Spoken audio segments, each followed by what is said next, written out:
Hello and welcome to the third episode of the Neotaku podcast. I'm Joji Matthews, and today I'm joined by Lachlan Still, the Pedantic Romantic. I've got a new avatar, it's cool. It's not on Discord, so Mirage you guys fan. can't see it. I've got an avatar too. It has Kana on it, and she's a magical girl, and nobody fucking told me about yeah, this. that's right. And David's Films. Ohayo, minasan. Sakura-kon ikimasu! Gigarumash. All around me are familiar God, okay. faces. So, if the audience is wondering why we're desperately clinging to these memes for comfort, it's because of the fact that Nyaa has just closed down, seemingly for good here, and we're all in a deeply distressed state as a result of that. I'm literally shaking right now, guys. I'm so triggered. I'm so fucking triggered. All of my blue pills, they're pouring out of my body. I got blue pills. More shit! Shit, I'm throwing No, I'm cutting all of this. I'm gonna cut all of this. Thank God. Thank you. But to explain what exactly Nyaa is or was, I guess, to anyone who doesn't know that, and why we're so heartbroken at its passing here. It was basically, I'm not sure like where it stood in relation to some of the others in terms of size, but in terms of prominence in usage among us YouTube folk, it led the pack. It was the anime Piracy source. It was how we got all our footage for the videos. And now it's gone. Well, like, especially the main problem with this for us is that it was the only really public tracker for anime, which pretty much means it's available to everybody to, like, just jump on and be like, hey, I want to watch the next big booby anime this season. Alright, just gonna torrent it all day. While, like, most of them you have to know about download and seeding rates and go on a private tracker and get through a whole membership process that's super bullshit. You gotta suck a dick to get in. Yeah, you gotta suck a dick to get in. But not Nyaa. Like, they were open to the public. Yeah. Like, Baka BT was kind of open to the public, but even then they had, like, seeding rates and they would ban you and shit. But then they went fully private, and then there's Anime Bytes, which is also fully private. And so now, where do we get our anime? Yeah. I just wanted to say, like, let's first fucking just set down the hammer and just before all the social justice warriors about fucking torrents come in. Like, first of all, you use fucking torrents. Shut the fuck up. Like, really. I get sick and tired of this fucking goddamn... It's like there's a whole bunch of internet paladins that just go around the round table. It's like, man, we're all fucking dweebs like these guys, but how can we be better than these dweebs? Oh, I know. I don't use torrents. I go on Crunchyroll. Let me take the moral high ground here. Regardless of your stance on torrents and watching anime illegally and watching anime without paying it, I think it's pretty undeniable the fact that they serve some valuable purpose in that you need that's how you get your anime YouTube footage. Like, even if you're someone watching all the stuff legally, you got the Crunchyroll and the Hulu and the Funimation and the Amazon Strike accounts. If you got all that, if you're Arcada, who's, you know, friends with Miles from Crunchyroll and similarly Piracy cucked, he still needs to download footage, and the way he obtains it is through these torrents. That's how you get your footage for your videos. And I guess I've got a somewhat distorted view of them in that I'm very much in the minority. I'm sure there's hundreds of thousands, if not millions of downloads, and of those, a fraction of a percent are using that footage for videos. Yeah, no. But nevertheless, that's how I engage with the service, and so that's the viewpoint I'm championing. And give me my footage back. Okay, I just want to say, I follow people that do marketing for Crunchyroll on Twitter, Swaps4 specifically, and he was fucking upset at the death of Nyaa. right? Like a guy that works for Crunchyroll, and he also works for J-List, but like, you know, he works in the web gen, like, marketing departments of both of these places. He was disappointed at the death of Nyaa, you know?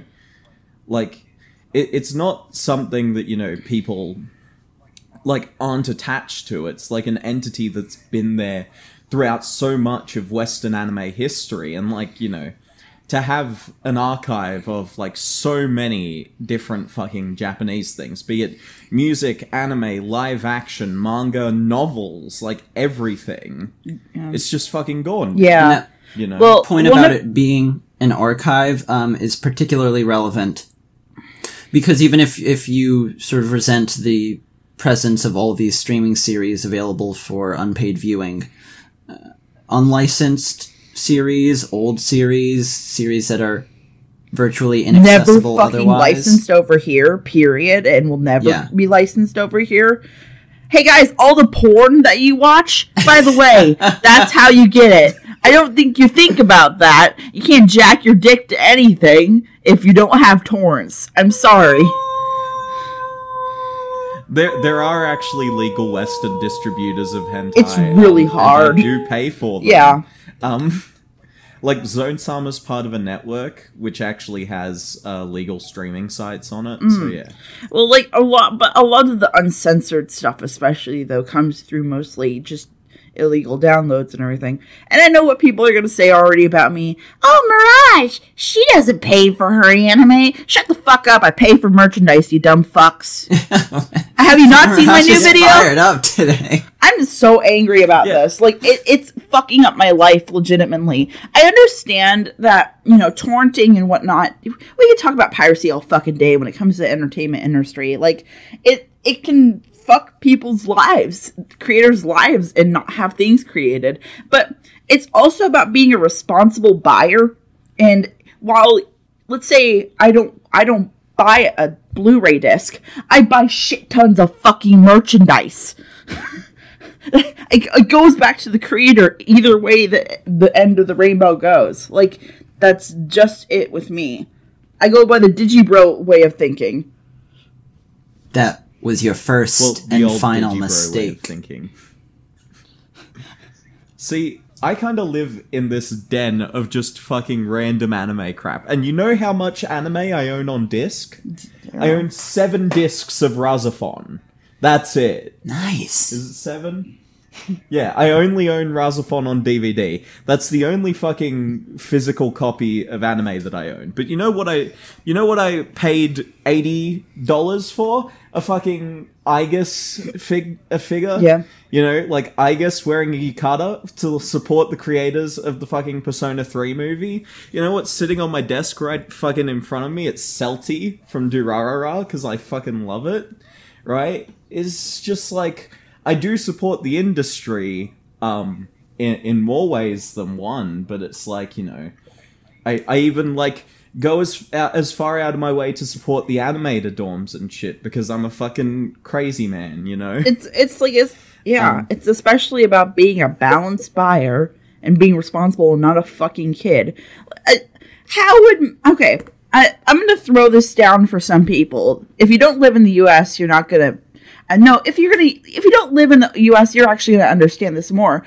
I want you to get the concept of us not having sites like Kiss Anime and Anime Freak and Anime Baku, or I don't know. If we didn't have multiple of those sites and everything, I wouldn't be into anime right now. There would be multiple people that wouldn't be into anime right now because they just didn't have the accessibility or the money to get into the hobby. Well, I'll refute that somewhat. And I will say that illegal or at least gray zone streaming services are a decent part of why I am an anime fan or became one. But that's only really because they existed in lieu of, or at least with higher search result priority than legal alternatives. As long as there's free with ads streaming, there's not a bar in place. There's no gate keeping people out. Well, there is the case of something like Little Witch Academia. No one is legally broadcasting that in the West. Except Netflix. I believe Netflix has the rights for it. Yeah. But they... Aren't they only releasing it afterwards? Yeah. That's the... After all, like, 25 episodes are out. It's somewhat up in the air. We don't know if they're going to do the standard binge, bomb, drop once it's finished airing, or if they're going to be dubbing Little Witch Academia and holding off the release of that show until once they've gotten their dub completed. So it could be months after its broadcast has ended, before we see it on Netflix even, not just right at the final episode's premiere. Like, the reason why I'm saying this specifically about the availability and accessibility of anime is because I grew up at a point where, like, and I'm talking about when I got into anime, I was literally still going to Blockbuster with my mom when I was a little kiddo. And I found the, like, old VCR cased, like, Sailor Moon copies. That's how I got into anime legitimately. Yeah. The problem is like, in that small area of the early 2000s to kind of coming up to 2010, there was not a lot of licensed stuff that was coming out until like around 2007-ish, 2008. And then right. And it was hard because you had to either VCR it and rip it. You had to have a really Japanese friend that was a fucking dweeb and actually went to the country, or you were fucked. Yeah. What I will say is, if we're sort of arguing about the morality or the necessity, or what have you, of illegal streaming and torrents as it stands now, before the infrastructure we do currently have was in place, it was certainly, I'd say, a necessary evil, and most people, including Crunchyroll itself, former gray zone anime streaming site, would agree that in the past, at least, there was some level of necessity to it. But if we're talking about sort of in our current state of affairs, the argument could be made that now, with the bulk of anime coming out, getting picked up and licensed, you've got the legal options, and so those illegal ones are just sort of outdated and harmful. I'm definitely not advocating for piracy. I never advocate. I think, honestly, you should support the creators when it comes down to it. But there's also the argument of DVDs and Blu-rays and the fluctuating price of those in different countries, due to licensing. And like, Joji can talk about this being Australian, as well as David, how fucking bullshit it is over there. Yes. Yeah. Oh my fucking lord. David, you can go first, because... I was just gonna make a joke about paying, like, $80 for, like, I don't know, 5 episodes of Pokemon. Yep. That's the fucking shit. Okay, let me fucking get my triggered pants on. I'm gonna fucking have a hate boner as big as the one in fucking David's comic that he released. On Links in the comments. Links in the comments. Yeah, fuck it. My dick is bigger than that shit. Anyway. Right? So I'm over here, right? I'm a fucking... Let's turn back time to when I was like 14 or 15, right? When I wasn't much of a streaming boy, had a decently slow internet connection. I did do towards the end of this, I did a lot more. No, actually, let's turn back. I was 13 years old, right? I was a 13-year-old. I still had fucking braces and shit, right? I was the fucking High School of the Dead was my favorite anime, right? And Infinite Stratos was my second. Yeah. Okay, this. Okay, so I go to the store. I'm like looking at some anime DVDs. I pick out one of them. I pick out. I can't even fucking remember what the show was. $100 for 13 episodes. Mm-hmm. Yeah, right, dude. And like, this is the shit that is like, this is more expensive than it would be to buy the Japanese release of it. What year was this that you were 13? It would have been 2012. Oh, yeah. okay. Yeah. Well, Yeah. And it's like, streaming barely existed in Australia. There was nothing that was really licensed on Crunchyroll. And the Australian exclusive streaming service, which is run by Hanabi, didn't exist at that point either. So we were just kind of fucked. And I was a dumb boy as well in terms of finding anime streams. Yeah. Holy shit, I got so many viruses. Oh no!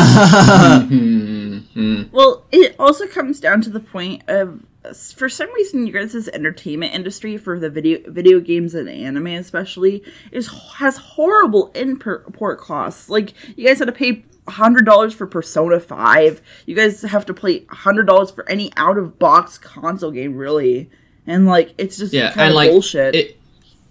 Like, even if you take exchange rates into account, it's still, like, ridiculously high. Yeah. And, like, on top of that, like, I think they've introduced this, like, 10% extra tax or whatever for, like, online purchases. Oh, yeah. So back in 2014, they implemented GST, goods and services tax, which is, like, 3 or 4% onto online purchases. Then they were like,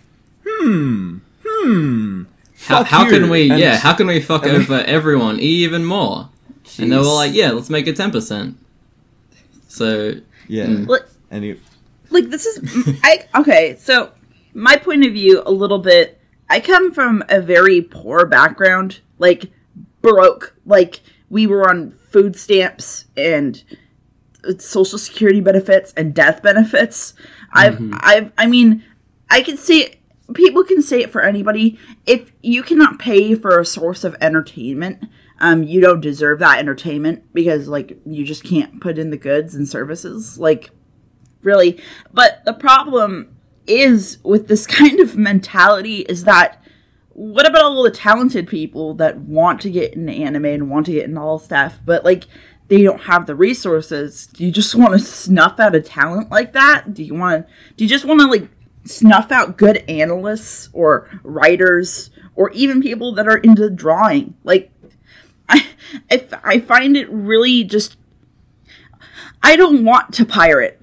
I don't want to do any of that. If I had the money, I would probably go and fucking buy all the Blu-rays for Sailor Moon. Like, they're coming over here now.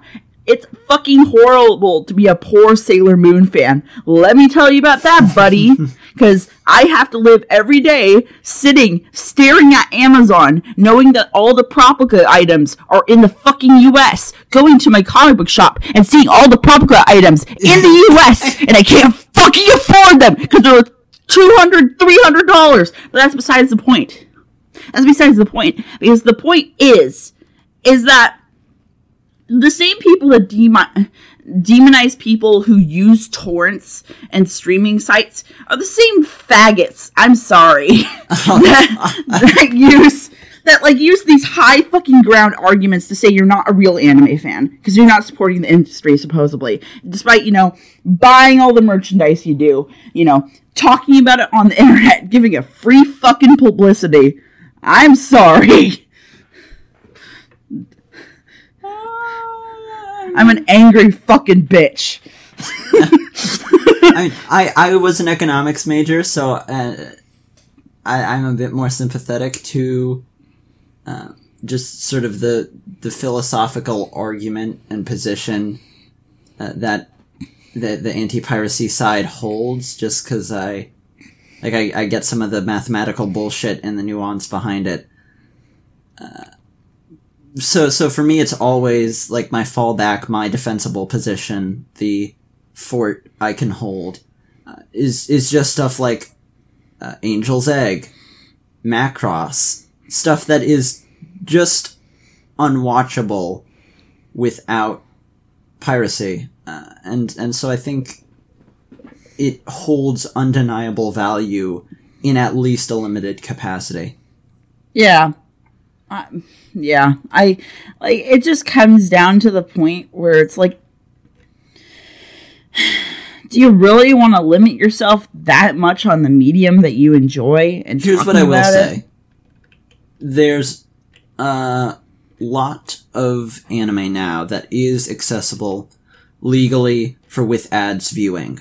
Mm-hmm. And so I think for the argument, the sort of general position that people shouldn't be cut off from or denied anime if they can't afford it, a lot of anime they can afford because the price is free.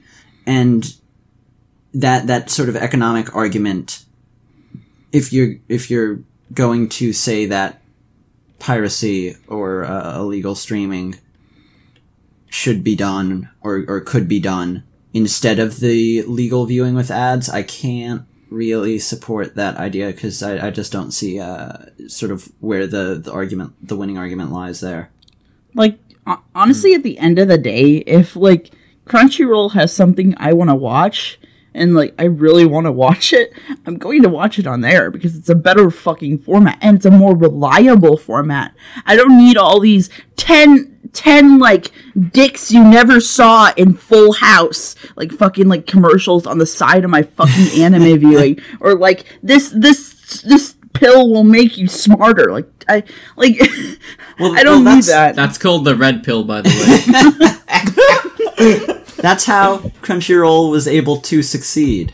Yeah. Right? They offered a superior free anime viewing experience, and as a result, they've come into a place of market prominence. But the thing we have to sort of move towards is a point in time, I think, where virtually everything is available for viewing for free, and at that point, then the argument that you have no excuse to pirate gains a lot more credibility in my eyes. If more stuff comes over here to the West and gets licensed, honestly, like, that would be great. There's still stuff like Rosa Versailles and, like, other huge fucking properties. Rosa Versailles is actually on Crunchyroll, I think. No. I know, but, like, the manga especially isn't over here because it hasn't been licensed. Yeah. It has been, but it's been, like, 3 years in the making of fucking, like, translating it and bringing it over here. Well, like, manga is even worse than anime. Oh, God. Just in terms of stuff. Trapped. Okay, I'm going to talk about the manga economy since I'm a fucking expert on this shit, since I've been in Japan and fucking fucked bitches and got money and fucking been a genius, right? Okay, so I'm over here. I buy a fucking volume of Gangster, right? It's discounted. It's discounted because it's a fucking damaged volume at my local comic book store, right? It costs $10. Okay, do you want to know how much a regular tankobon costs in Japan? $4. For, like, I don't know, fucking One Piece? Costs, like, it's because you go get a telephone book magazines, it costs probably, like, $3, probably. Yeah. 480 yen for a volume of One Piece in Japan, right? Like, and like, then you're talking, like, damaged shit, you're looking at 3 for 100 yen at, like, a secondhand bookstore. Yup. Right? Like, this is the kind of shit where, like, sure, there are translators and everything, and this is a niche market, but the fact that they're fucking selling the digital version of it for, you know, I don't know, a chapter of, like, Shonen Jump, like an entire book of Shonen Jump is like $1.47 per month through the Viz online system. So, like, how much more does it actually cost for printing to your demographic when there's a huge demographic that's just consuming it through the online sphere, you know? It's something where I'd like to see the demographics report, but guess what? These companies are fucking opaque, and I can't take a look at their shit because they're scared of me, because I'm a crazy man who's going to eat their organs.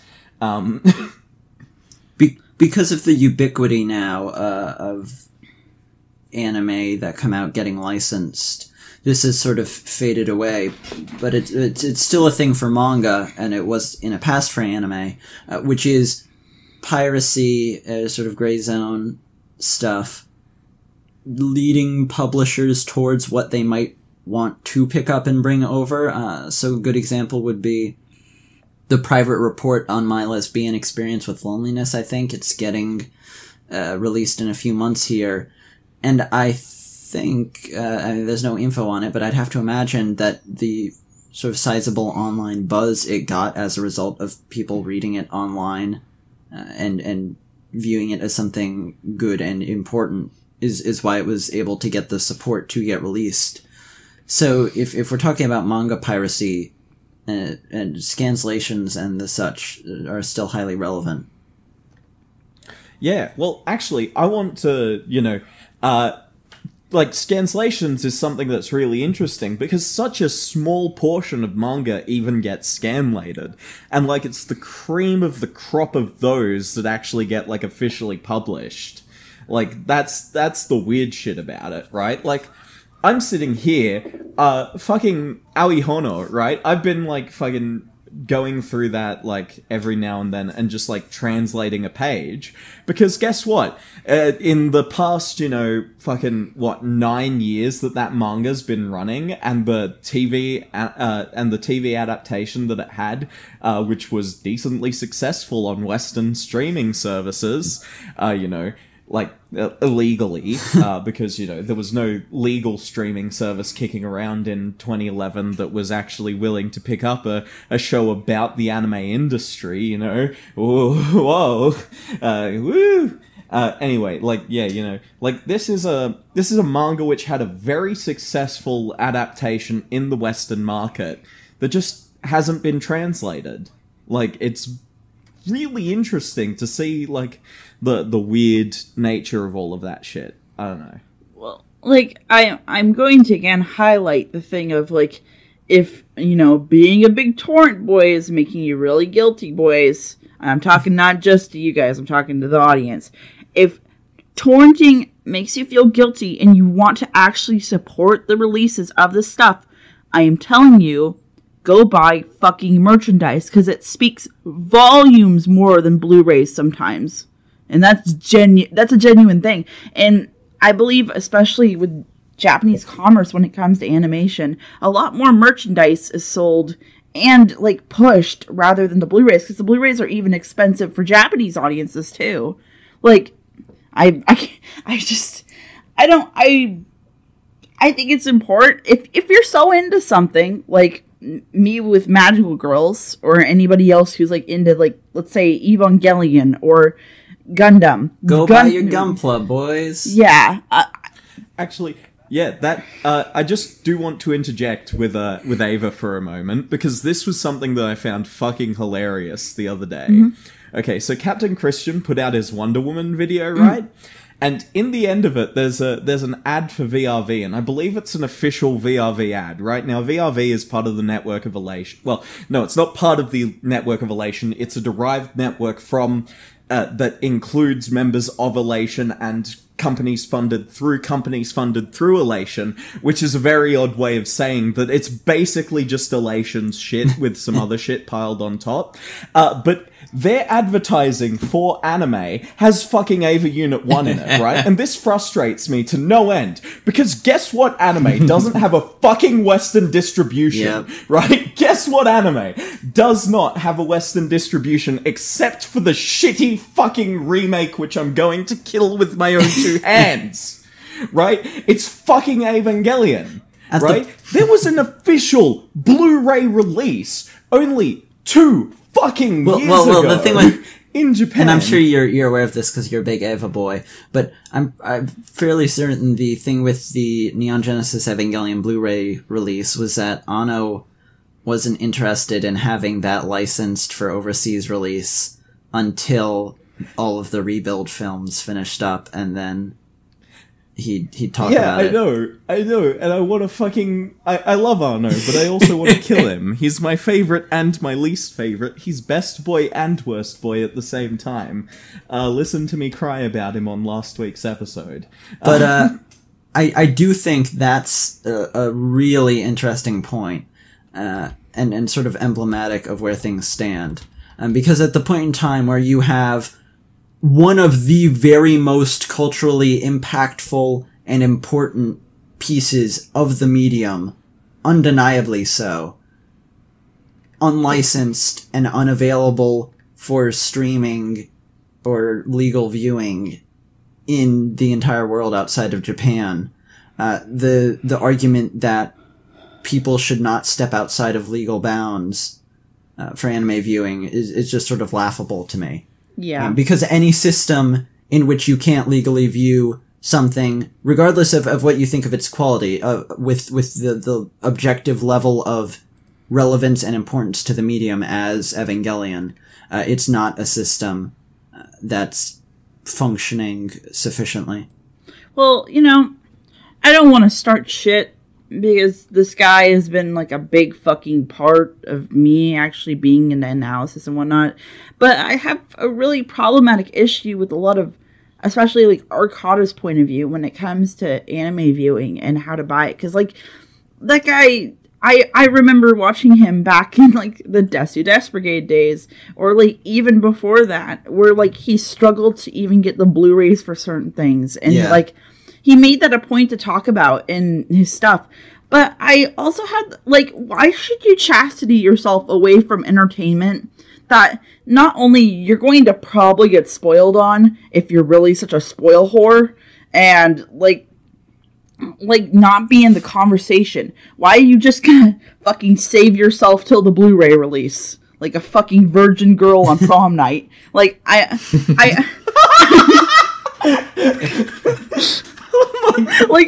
just gotta, I find it just, like, if you want to support it so much, and you're so set on getting the DVDs, pirate it, and then go buy the DVDs when they come over here.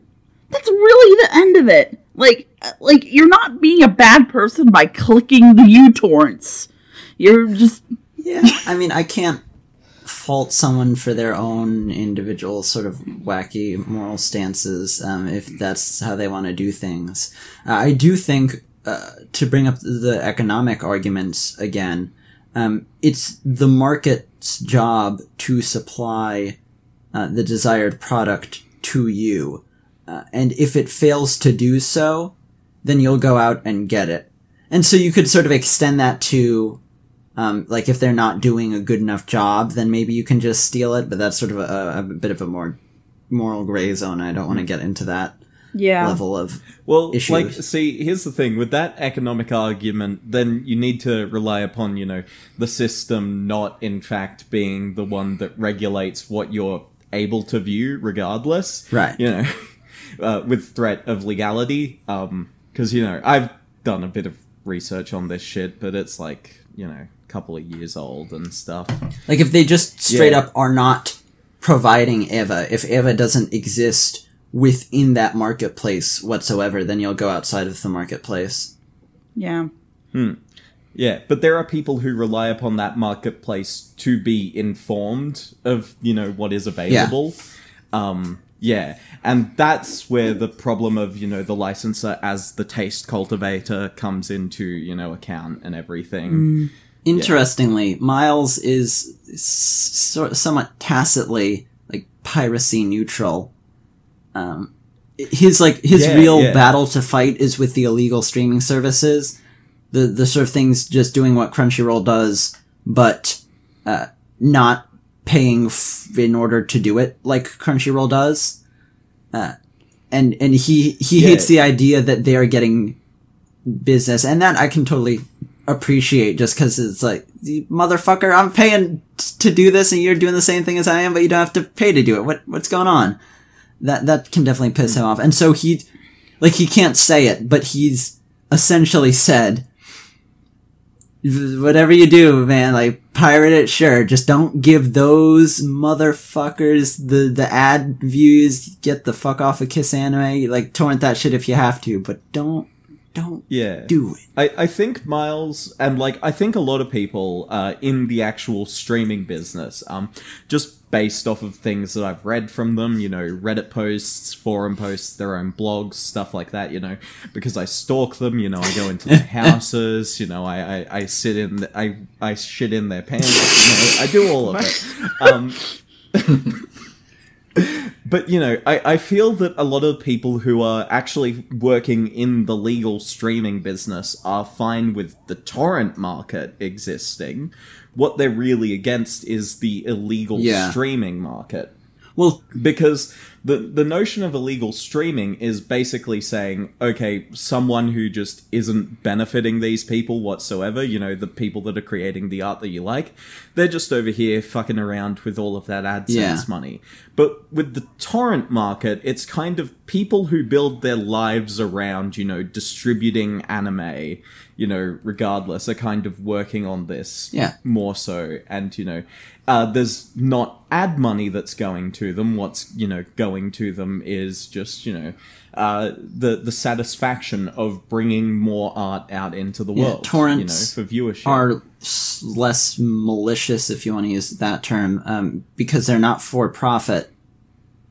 And then, in addition, there's some things somewhat separate from streaming, and so they're not in competition with Crunchyroll in the same way that illegal streaming sites would be. And Kiss Anime in particular pisses me off, and I've got a level of disgust for them because they prevent you from watching if you've got an ad blocker enabled. They have a way to detect and sort of block you from viewing their stuff if you got ad blocker. And so the anime site... If you use uBlock, it doesn't show up. But the anime site that takes anime and streams it illegally without paying to be able to stream that anime will bar you from accessing that anime if you aren't giving them ad money for watching the anime.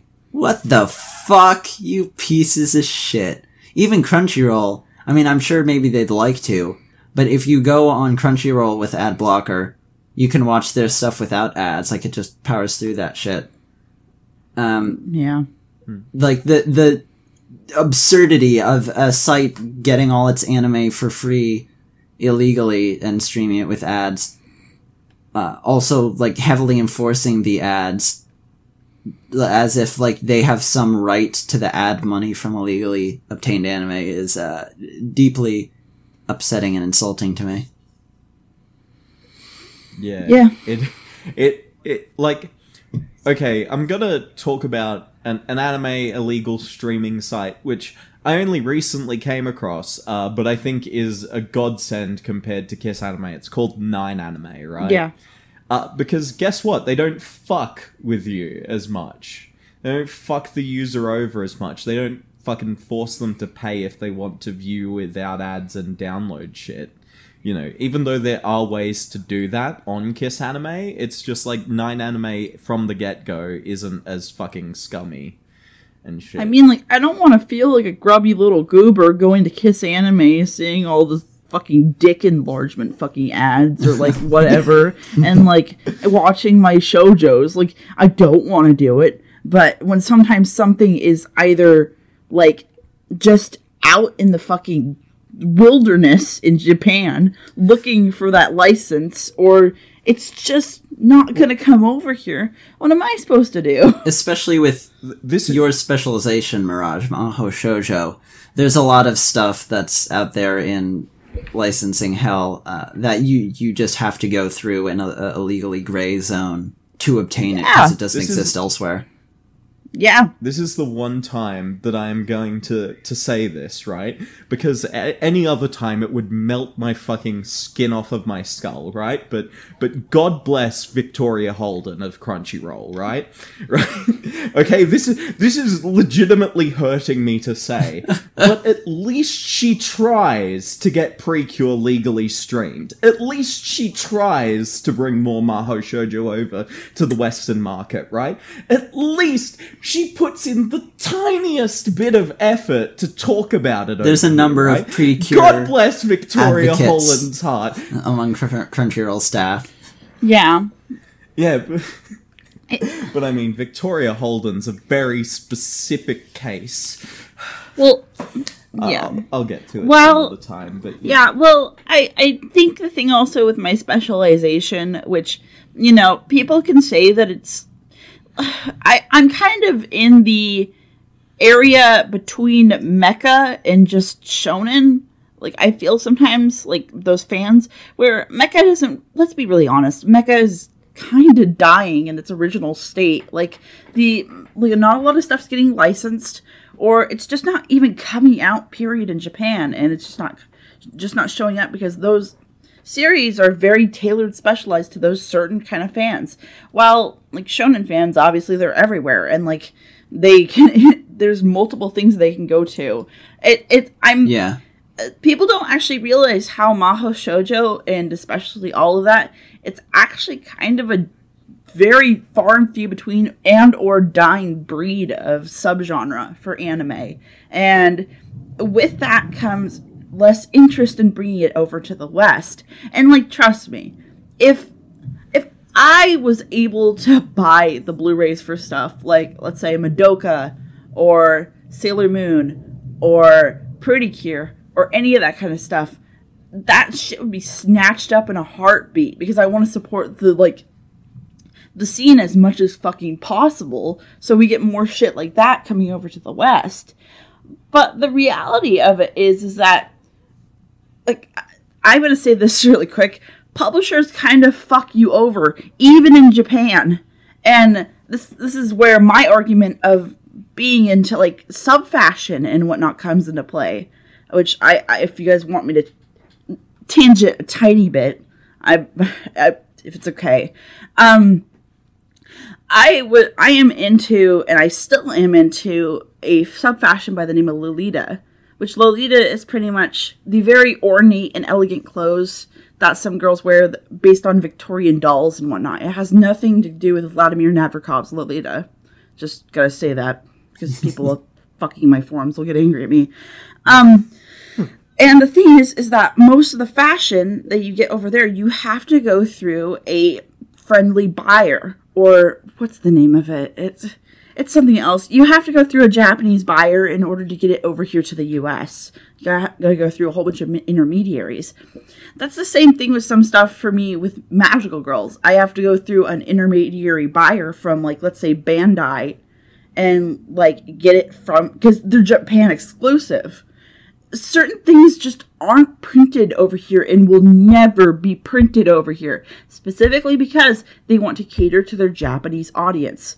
Let's say, like, this is kind of a superfluous, like, thing, but Bandai came out with Sailor Moon bed sheets. I want those Sailor Moon fucking bed sheets. But they're only being printed in Japan, and you cannot get it on Bandai's English site. So I have to go through, I don't know, Anime Samurai 95 and be like, Samurai Buyer. And I had to be like, yo, dude, can you get me my sweet anime bed sheets? And I have to pay him a commission tax on top of the thing I'm buying. Then I have to wait. Then if something fucks up with my order, I am screwed unless I have fucking insurance on it. And it has to go through a whole process of that. And then if I even get it, if UPS doesn't fuck up my order, then I'm a happy camper. But there's so many little intermediaries about buying merchandise, too, from Japan that just can fuck you. We're not going to be a truly advanced society until we can pirate Sailor Moon bed sheets. You can't pirate a car. You can't pirate Sailor Moon bed sheets. You wouldn't pirate a pizza. Sailor Moon bed sheets. But legitimately, like, it's just ridiculous. Like, that reminds me of something that. So I have a friend who's really into Toho. Like, he's one of those like 16 Asian guys, shirts off, screaming at a computer monitor at the conventions. Right? Like he looks like that, and he acts like that. And he is a dedicated Toho boy, right? Yeah. And he buys Toho doujins. How many of them do you think got caught up in shipping? How many of them do you think actually got to stopped at the border? Right? Like, yeah, most of his Toho doujins got stopped at the border, right? And it's just, like, it's shit like that fucks him from, like, actually being able to support, like, Japanese creators that he really likes. Yeah. Because, like, yeah, he can buy, you know, all the doujins he wants, but he'll never get his hands on them, so... Like, there's no tangible benefit for him, which, you know, causes him to not buy as much. And it's the same thing. Shiro Masamune, right? Oh my god, Shiro Masamune, one of the most prolific... well, not one of the most prolific, but, you know, one of the most famous manga authors of all time, right? Has a series of prints that you can buy. This guy bought them, caught at the border. right? like this is art from like a legitimately famous artist that just gets stopped at the border. Well, that's because Australia is fucking freaky, dog. Yeah, you could. Well, like, especially. Like, I mean, girls with less than A cup size boobs can't star in porn over here because, you know, they're not human. yeah. Yeah, that's a thing. Davey, you haven't said really much. I just wanted to kind of hear your point of view on this, rather. What, merchandise? Or Piracy. the original? Torrenting in general, rather, and like. Okay. Yeah. Yeah, I was sort of waiting for an opening. I suppose here I'm representing the people who are just completely neutral to this whole sort of situation, where, like, I like anime, I like watching anime, I'm just gonna watch it, you know? Like, I don't feel that the industry, like, the anime industry as a whole owes me anything, and I don't think that I owe it anything, so I'm kind of happy to just sort of lurk, or, you know, just be a ghost who's not exactly doing harm, but not exactly helping anything. I guess that's my sort of stance on it. If I understand correctly, don't you do music and stuff like that? How do you feel specifically about, like, especially music that comes over here from Japan and torrenting and whatnot? And that actually is like the one thing that I use Nyaa for. Yeah. Downloading. I mean, I'm not really a big music boy, but now I don't have. Listen to a lot of anime soundtracks and stuff. Yeah, that's like the only thing I listen to. You know what we need? On the topic of soundtracks, got me thinking. We need a service for anime YouTubers. Because, like, soundtracks especially can be tough to get downloads for. Oh, God. Give me, like, horrible. like, a subscription service where I can pay to get access to the files of the shows and the soundtracks. I'll pay for that. Especially I'll pay for that if you, like, acknowledge fair use's existence. So I can... Yo, LaShawn Thomas, I know you have a stranglehold on the Japanese animation industry. And follow me on Twitter. Let me pay right? $5 a month. Give me access to downloads of all the anime. And, like, you've got agreements with the people you're licensing from for YouTube fair use, because it's fair use. I know, yeah. And upload the footage, give me the something soundtrack so I can use OSTs in my videos. We're promoting your stuff. Like, give me the contract. Let's go. That's something that we're closer to than ever, and yet it's still a massive chasm, right? That we will just fall down, you know.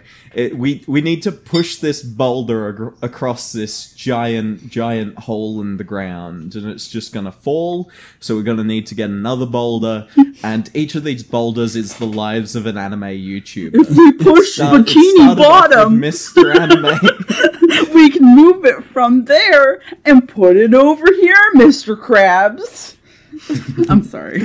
You know, like if this metaphorical Bikini Bottom is anime soundtracks and like legal downloads of anime to utilize in a situation similar to how a couple of years ago Monster Cat rolled out Monster Cat for Creators, which simultaneously was a genius move and the biggest dick move that they ever pulled, right? But like it was $25 a month for the full Monster Cat like musical library, which at the time was like 23 albums, right?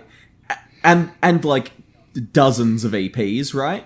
And you could use that in any content that you were working on. You could live stream with it. You could, you know, put it in your videos, stuff like that. And that was a huge step forward, at least in the scene that like I was in, like mostly viewing at the time on YouTube, which was mostly video game and tech. Yeah, YouTubers, I remember that. Right? Like, yeah, it was a huge step forward for that kind of area, for people that were doing it professionally. And like people that were doing it non-professionally were just kind of like, well, fuck it, let's find some other shit. Go to Bandcamp. But like, if we had that for anime YouTubers, or just, you know, like that, yeah, that kind of thing for anime YouTubers, it would just be, I mean, I don't very spicy, think wonderful. It's a large enough or prominent enough scene to necessarily warrant like an entire business model set up around providing this few thousand people with footage and OSTs, and I can't imagine like the economics of it and how that would work out and be in any way sustainable or compatible with the Japanese mindset towards fair use and IPs or anything like that. It's totally a pipe dream. Because I know where this conversation is headed. We just need to just start on the fucking YouTube conversation now with like fair use and stuff. Like, that's a podcast all its own. That's a if we want to kind of all its own. Breach on it specifically with anime though, and anime YouTube and stuff like that. There's a big issue in itself with just wanting to share stuff. I remember back in the early 2000s, OSTs and like EPs and EDs and ODs. I'm fucking what am I even saying? What am I even saying? I don't even know. Ending songs and opening songs were like scattered throughout all of YouTube, and like there was tons of it available, and you could like make a little playlist and stuff like that. But again, they were shared by like not the original creators, and now they're all gone and everything, and that's fine. I understand that, but they don't give any really honestly accessible to Western audience versions of those. They have them as Japanese, but maybe they only have the TV, or maybe they have like a character talking over it with like what? Your Pirate Boys! Oh, holy shit. That reminds me of the Unison Square Garden fucking Bitter Song and Sugar Song and Bitter Step, right? There's a 1:51 version of a 4-minute song, right? like what the fuck? Like, what the fuck is with that, right? Like, you can find it. It is in Japanese on streaming services, but you know where it isn't? That is now available in Japan and in you know, the rest of the world? It's not on Spotify. You know, you can't listen to it on, like, the most ubiquitous music streaming platform. Guess what I can't listen to because I happen to be an Australian? I can't listen to Man with a Mission. One of my favorite bands. Yeah. I can't listen to them because, you know, fucking... I just want to listen to Database, right? I just want to be screaming to Database on my fucking, you know, system. But I can't do that because they're just like, fuck you, Nyaa. You ain't us. And I get the OSTs and the OPs on YouTube because they're fairly prominent items that are sold in Japan to help support the anime. The OP singles are big, but because that infrastructure doesn't exist in the US, because they aren't putting out for almost any series the OSTs or the OP singles, then the only way that we could get them is through somewhere like YouTube. And the rise in accessibility of those things on there is certainly unfortunate. Yeah, it's just like, if we, like, this just comes down to infrastructure. If we as Western fans, okay, Japan, I'm gonna just fucking tell you, you know that we're here. You know that we want to watch your shit. So, that's nah. You know that, like, you know, while we're not, you know, as, let's be really honest, money throwy as your Japanese fans, we're also more willing to, like, pay than you think we are. Well, come and bring more shit over. Here's the thing. As you sort of alluded to there, it isn't so much the smaller size of the anime fandom in the West that's the issue, I think. It's sort of the spending habits that I've seen come up as one of the big issues in various interviews with Japanese producers and the such. And I'm not sure if they're underrating it. They probably are to a small degree at least. But they talk about how initially they had come into it with expectations that ended up overrating the willingness to spend money of the Western audience, and they sort of got burned in that instance. And so now they've been much more skeptical of that. Yeah. Well, you know, the president of Shirobako, PA Works, you know, at last year's Otakon, based off of what, you know, Digibro vlogged about it, you know, said, you know, that the Western audience now is a lot bigger and a lot more willing to see a lot more things than it was when they first attempted all of this stuff. And I think it's just that, Japanese companies, they're very much we'll try this once, right? We'll try this once, and if it goes well, we'll continue it. Or if it goes well, we won't continue it, because fuck you. Depends. But, like, the Japanese style of company is that they're very much set in their ways, and PA Works has basically been the biggest case. I mean, A1 Pictures kind of, but I don't really want to talk about them because, gross stuff, because is it even a company? Does anything even exist? Are our eyes real? Nevertheless. Like, PA Works has been willing to give it a second attempt, which a lot of other companies haven't, I mean, like, you can look at Studio Trigger, and they've been pushing the West along for the entire ride. I mean, Little Witch Academia, I don't think you guys know this. Little Witch Academia 2, Little Witch Academia the movie, didn't have any Japanese screenings in the end of it. By the end of the production, they realized that the Japanese audience was way too low and that their pre-sales were just not going to be worth it for Japanese cinemas. It was only released as a Western cinematic experience. Yeah. And guess how many Japanese fans were cucked out of that one, boys? Yeah, they know for how once, it feels. For once, we cucked the Japanese. We cucked them. It was way better than in 1945. It was way better. Felt way better than dropping a nuke on all of those innocent civilians. Oh yeah, I nutted in the wife of the Japanese animation industry. Oh my god, I fucking love Yo-Yo Shinari. I think we as Westerners get a bit egocentric and sort of overrate our own importance or ability to have an impact relative to a market Japan has a bit more of an incentive probably to cater to, which is China. Where the bulk of growth in something like streaming revenues in recent years has been due to not US streams, which have been growing and turning a profit, but Chinese streams. Even Korea, especially, too. Yeah. Like, especially the music industry for Japanese media is blossoming in Korea and has been blossoming for, like, the past 5 or 10 years now.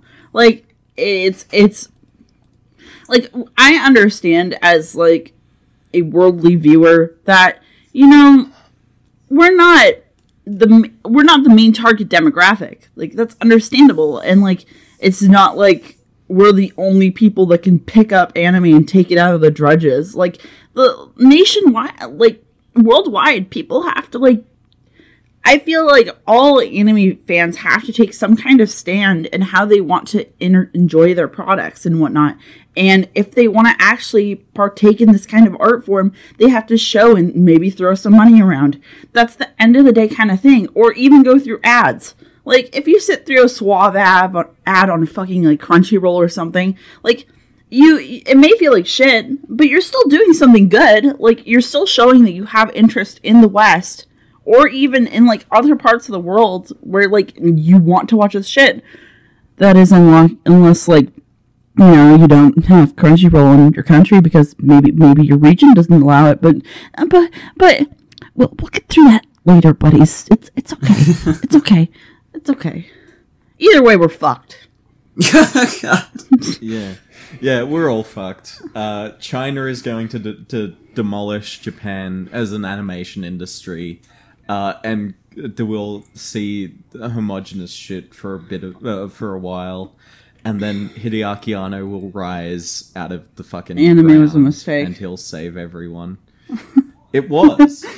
Anime was a fucking mistake. Let me explain to you, Osamu Tezuka. Hey, April 6th. I'm looking through A&N right now. New Captor Sakura merchandise includes heart-shaped cushions, towels, and more. I wonder why they're fucking pushing those. I wonder. I'm just saying, One thing that I hinted at earlier that I kind of want to talk about is piracy as a means of archival, because I think that's a good one. I think that's something that's, fun to talk about. Archival? Yeah. That's, Yeah. And, like, yeah. So You go ahead. You start out. Start it. The other day, I was like looking at Wikipedia. I was looking at the Wikipedia entry for Hideaki Anno, you know, as usual. That's basically my computer. It's just pictures and articles related to him. And there was this one link in his filmography. It was called Shiki Jitsu, right? It was a film from the year 2000. Okay. Now I was like tapping my fingers. I was looking for it everywhere. It happened to come across it on Nyaa. It has like 2-seaters. Okay, like I spent like 3 days downloading this fucking forgotten Hideaki Anno film. Because like Love and Pop, you can find it on YouTube. Cutie Honey, you can find it pretty much everywhere. Like it's pretty fucking ubiquitous, you know. There's a couple that he, like, starred in or, like, had appearing roles that are a bit harder to find, but, you know, like, this one particularly just doesn't seem to show up anywhere. And it's a great movie, really good movie, biggest hands ever, you know, but it's a really good movie, and I wouldn't have been able to see it unless there was illegal sources, because guess where I checked? I checked on goddamn fucking Anime Bites in their live action section. No, none of this film. Yeah. Not there, you know. So, like, if it were not for this public tracker where someone had just happened to put up this film, then it wouldn't exist to the Western viewer. Yeah. Right? Because the version that you can buy is not subtitled. It costs 4,400 yen, so it's like $50 or so. If you want to import a copy, I highly recommend it. I think it's shiki-jitsu.com is the website. I highly recommend it. Really good movie. Support Hideaki Anno, guys. Support him. And support the city of Ube. But like, you know, it's something that would have been lost to the ether, to at least Western audiences, had piracy not existed. And there's stuff like, there's shows like Seinen Budaku from 1963, which, you know, only live on in the form of torrents, you know. Yeah. And it's just like, I know there's like 3 other people who care about these shows in the universe, but these people want to keep it in existence for as long as possible, you know? Yeah. And I'm one of them. I want as much to be remembered as possible. My problem as a very specialized anime fan, as well as somebody who's into like a specific demographic, is like, I gotta be really honest. You guys, like, shonen stuff gets so much more release over here, while stuff like these small, wisping shoujo shows that, like, or even manga don't even come over here, period, because they're deemed as uninteresting for the demographic. And the problematic nature with archival, too, is that you're just... there's always going to be stuff that slips through the cracks, and it's not going to be the most accessible thing. Like, you have to go through seeders and leechers and whatnot, but it's so much more of an important thing than people realize, because you're literally, there are some, like, properties that you can not even find the DVDs for.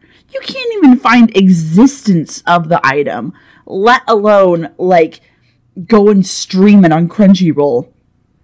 I mean, if I didn't have the ability to pirate or even just be able to be on the internet, I wouldn't know about Moto Hagio or any of these big mangaka in the shoujo area that, like, have changed the landscape. There's, like, numerous old 60s to 50s, like, manga that never get an omnibus, and you could only find them through people who have carefully freaking scanned their, like, old tankobons in risk of damaging them. Like, it's amazingly immaculate, and I have a bit more respect for people who go through the trouble to illegally, like, present that to an audience rather than these fucking these fucking producers and shit like that like don't even go into the trouble of even preserving their art. It's the same thing with the archival of video games and like the older stuff that we don't have, or even the online stuff that gets totally discontinued, period. Like, what do you want to do? Do you want to support the creators more, especially, and, you know, keep their works like going, or do you just want to not partake? Like, PT, unless like there was the big fuss that was put through, there would be numerous people that would never be able to experience PT. Period. It's end of day. In many cases a question of, do you care more about supporting the company or the creator? Because sometimes they're at odds. Yeah. And I think, like, you know, there's Davu's video, Let's Preserve Video Games, but then, like, there's also, you know, something said by a great philosopher by the name of Jesse Wood, you know, Enfka Jeds, you know, Endlet G, the Kayfabe Commander, Horseshoe Man, you know. I'm not going to list off all of his names because there's way too many, but, you know, like he said once, you know, if I get to live forever, I get to carry on the spirits of all those who have died, you know, around me. This was in the Suicide Podcast on the Procrastinators channel, you know. And I think that that's exactly the same with the work of art, right? Is that as long as people keep using it, as long as people keep seeing it, and as long as people keep distributing it, it remains to be something that exists, you know. Yeah. Jeff Thu, a friend of mine. Professional shitbag. And professional shitbag, you know, shill supreme, you know, but he said to me, you know, I believe art is only worthwhile if it's being consumed. I think art only really exists to the people consuming it. And, you know, that's why archival is important. That's why keeping things alive, you know, matters a lot. Even if it does mean that we have to betray, you know, things like actually giving money to the company that created it, you know? Yeah. Yeah. I just find it, like, I just find it preposterous that you would let, like, old, like, pieces of artwork just fucking die. Like, that's like saying you don't want to take a piece of fucking art because it doesn't have a fucking frame. Like, are you a fucking idiot? Like, look, I understand. People don't want to get into the whole legal torrenting thing. They don't want to get into the whole EP game of like, oh, this is better. No, this is better. They don't want to deal with viruses. They don't want to deal with a numerate rate of things. But when you come down to it, and all the people that like demonize like people who torrent, you got to understand, like, have some fucking empathy. Where is this coming from? Why do you think this is such a big thing? Why do you think it's such a big deal? And why do you think it actually has a purpose in like our line of work, especially? Like, consider that for a day, maybe? I think, at the end of the day, the real message is unsubscribe from Crunchyroll, and instead go to patreon.com/thepedanticromantic and toss that money my way. No, fuck you! Subscribe to Monkey Jones! I'm doing more to preserve and promote the health of the anime industry.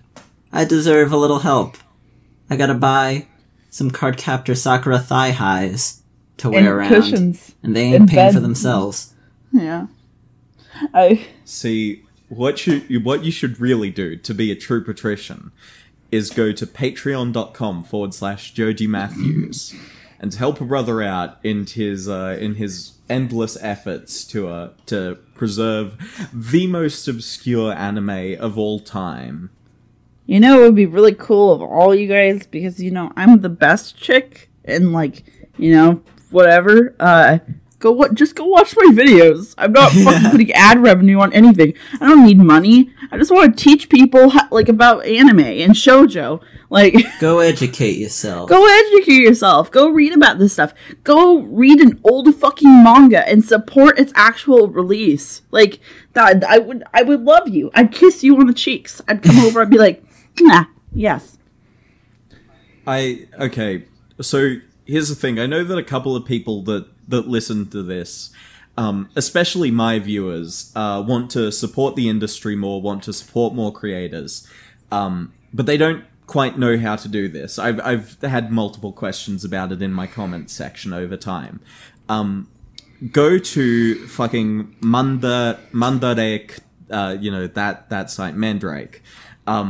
Go to their section which says manga, go to manga pre-1950, buy as much of that shit as possible, scan it, find translators, pay them, get it out into existence, and make sure that as many people get their hands on it as possible, right? Because as long as you do that, it stays there. It's still a thing, and that makes that's my Kokoro wish.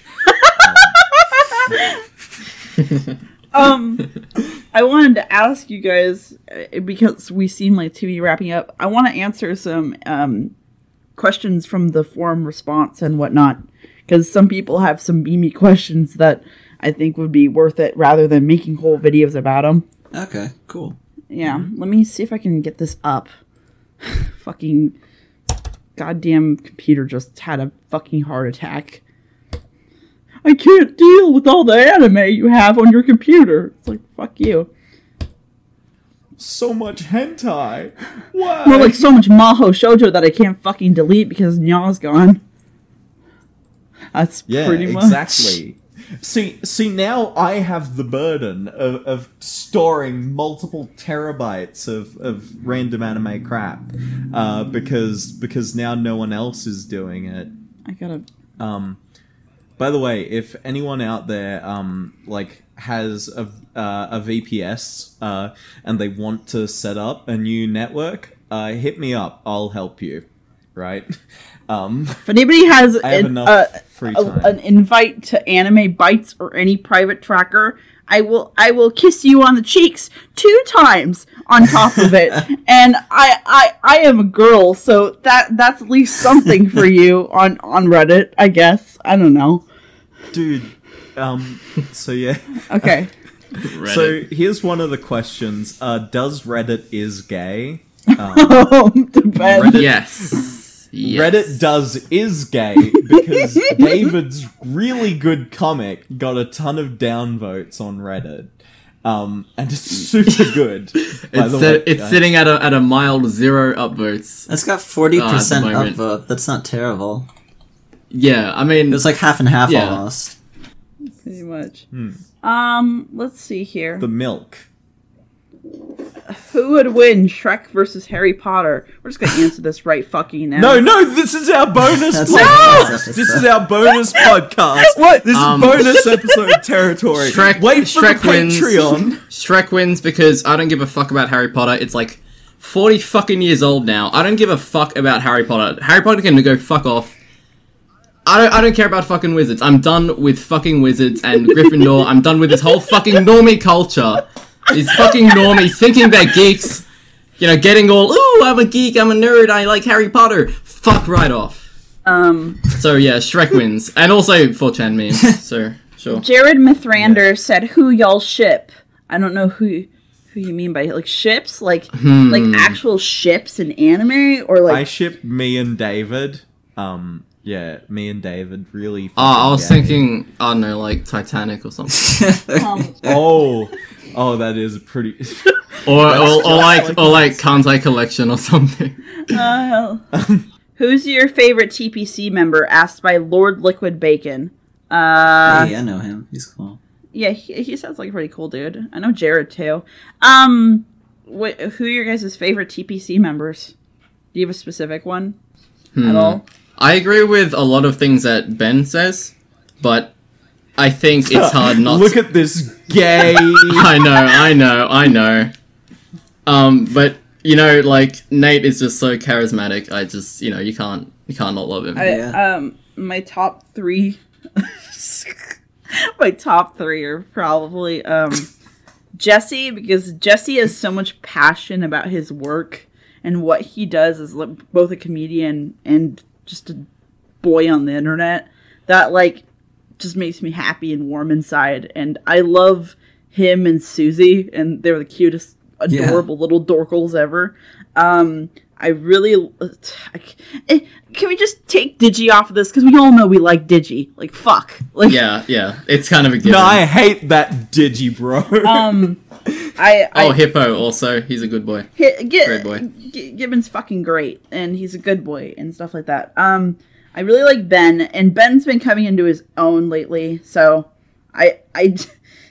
he can be a really cringy little hipster, but he's a good cringy little hipster. But no, here's the thing. Once Ben, like, he's regrown his beard, which means that he's at maximum Ben levels. Oh man, which makes him like 10 times like the cool.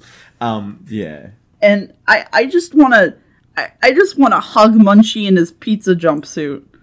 He's a fucking dork. Oh, by the way, I'm in Ben's Nuzlocke. Yeah, so that's just a nepotism. I don't think we can take your rankings to be fair and balanced at this point. Then, Joji, I'm sorry to say. Oh man, gosh. Oh, dude, just wait for my number one. Oh. Conflict of interest.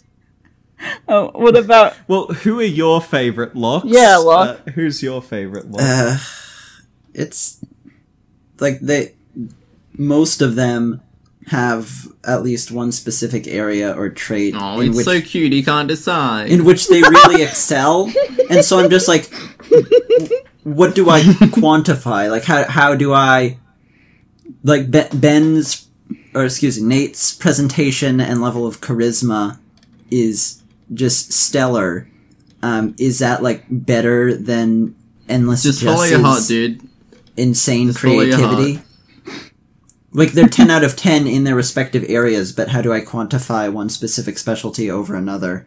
I'm not sure it's particularly doable. Well, see, one of them is the Ubermensch, and the rest are elements of that Ubermensch. Yeah. You guys are dorks. I think I see a few, but most of this on the spreadsheet is actual topics that we'll cover. So yeah. We've I do just want to say my favorite PCP member. Guess who it is, guys. Guess. It's Monkey Jones. Oh yeah, he's great. It just so happens to be Nate, the best guy ever, because he happened to change my life, right? Oh, right. One day I listened to the Fat Fuckery podcast, right? And I heard him, and I heard his cries for me to not be fat anymore, right? This is when I was working a real fucking job, and I was putting on the pounds. I was like 140 kilograms, right? That was like way too heavy. I was like going to die from being fat. Like, I was beyond the point of being fat and dangerous. I was just so fat that it was a danger to me, right? See, now I'm back to being a healthy, fat, and dangerous level, and I have to, like, thank Nate for that, and I love you, Nate, and you're funny as well, because he has my favorite quote of all time, "It's a fucking mango." I think if nobody else has anything else to say, I think that wraps it up pretty well. It does indeed. Yeah. Yeah. So, subscribe to me. You could subscribe to me. You could also support a lot of anime, and I would appreciate if you just came and watched my series. I'm going to be talking about more magical girl shit, like usual. Specifically the history of magical girl very, very soon after this top 10 list is done. So, yeah, I you don't have to, but I'd love it if you did. So it's not like I care or anything. Baka. Baka. I love oh man, I love sushi. I love Japan. Period. A fun fact about me, I actually went to SoccerCon that year that ad actually came out, and Holy shit. I live shit. like near Seattle, so So you're telling me you are a real gamer girl? whoa. Let's not go too far. We're gonna cause some red flags. That's 'cause the realm some of people are fantasy, Jody. They're gonna figure out my Some identity. Red flags and some red pills. Oh no! Somebody's Holy- like tracked down like the history of pictures at SoccerCon, and my identity It's is able to found. scrub through. 4chan, stop, 4chan. I'm not ready for this. It's not my time to be unveiled. Submit topics at the link in the description. Subscribe to all of us. I'm pulling out of my car today. You fuck your car? No. As if. No. We're done. This is over. Delete. No. Delete. Delete. Delete. Delete. Delete. Delete. Delete. Delete. Delete. And cut.